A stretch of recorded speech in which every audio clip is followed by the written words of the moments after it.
Hi, I'm Patrick Oden, Assistant Professor of Theology and Church History at Fuller Theological Seminary.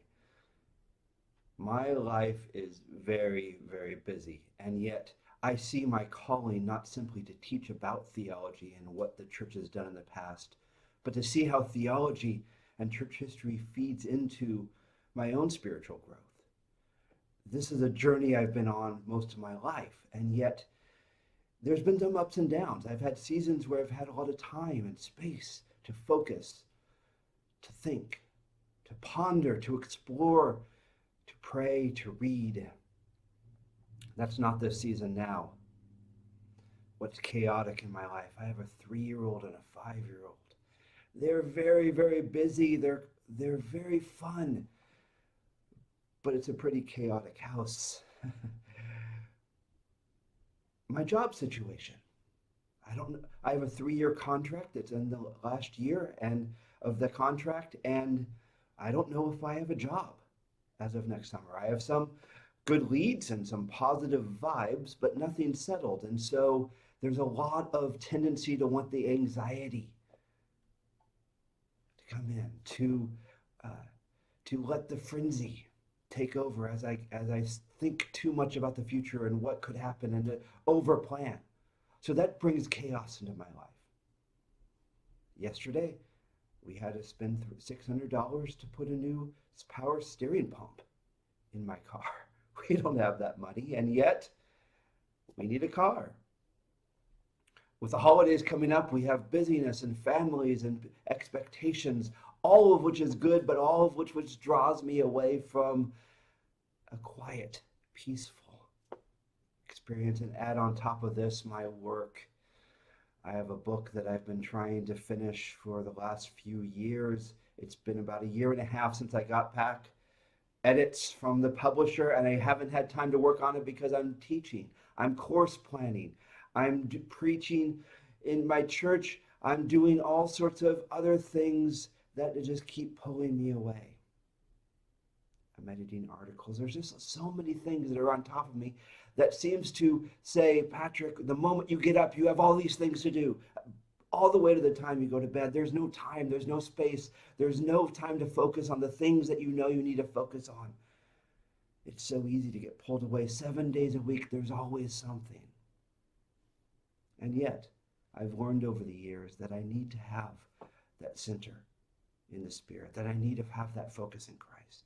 So over the years, I found that there are ways to navigate the busyness. From the time I was working on my PhD and I was flooded to now I'm teaching at Fuller and I'm flooded and there's families and all these things. And yet, how do I find the time? Well, these are some cues that I've learned, things that I'm working on, things that I'm continuing to grow in, but that I'm farther than I was. So 5 things. 1, I've learned to not fight the rhythm of life.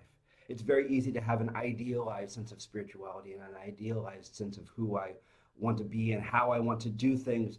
And so often there's this tension between me wanting my quiet space and all the busyness around me. And I've learned, rather than trying to fight that and having these two sides combat each other, to see how is it that God is calling me to be me in the setting he has me in. And finding the spirituality in this setting, finding the opportunities to be ways of growth rather than things that pull me away from things I think I should be doing. So I don't see spirituality as a separated element. In my reading, in my interactions, in all my efforts, I see this work that I'm doing as part of my calling, and part of this calling is finding how God is in this. Dancing with the rhythm. Second, diagnose.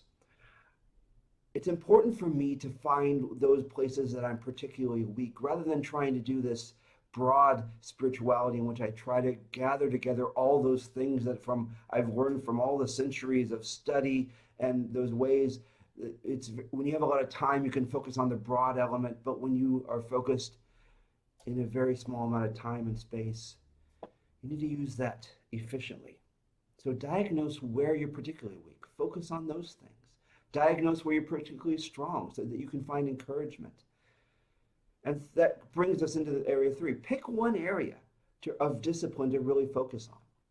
Pick one area that you're particularly needing work, and that way you have something that is adding a little growth in the midst of the business. For me, that's hospitality. As I diagnosed what's going on in me, I realized I'm weak in that area. I'm a strong introvert. And yet, as I look around my life, I find myself in contexts where I'm around a lot of people. And then I could close my doors, or I could shut them off, or I could isolate myself, or I could say the season I'm in is a season of social realities. So my hospitality can blossom if I see it as a spiritual discipline. I can welcome interruptions. I can invite people in. I can make space for people. And rather than see these things as problems or barriers or irritations or things that get in the way of my prayer or study, I see this hospitality as a primary expression of love. And growing in love, of course, is how to grow spiritually. 4, take a day off. I learned this in seminary. If I don't take a day off once a week, my whole soul, my emotions, my thoughts, they get all knotted up. There's no time to take days off. I know that. I don't have time to take days off. Yet if I don't take a day off, everything gets messed up. I don't have time not to take a day off. Everything becomes more efficient. My brain keeps working. I sort out problems just by getting away from them. It's in the Bible. God knows what he's doing. So take that Sabbath. And finally, give yourself grace. In the midst of busyness, we can discern things that we're doing that we don't need to do. So stop doing those things. But there's just a lot of things in life that were part of our calling. And to understand that God knows and that God has us in this place, and not to put so many demands on yourself that you just get weighed down with all these potential things that never work out. Enjoy the moment. Enjoy the time you're in. Be the fullness of yourself in this time, and you'll find the Spirit communicating. You'll find this resonance of hearing from God in the midst of all these things so that you can find out how to talk about God, how to grow in God, and how to grow in yourself, even when there's a lot of things pulling you away.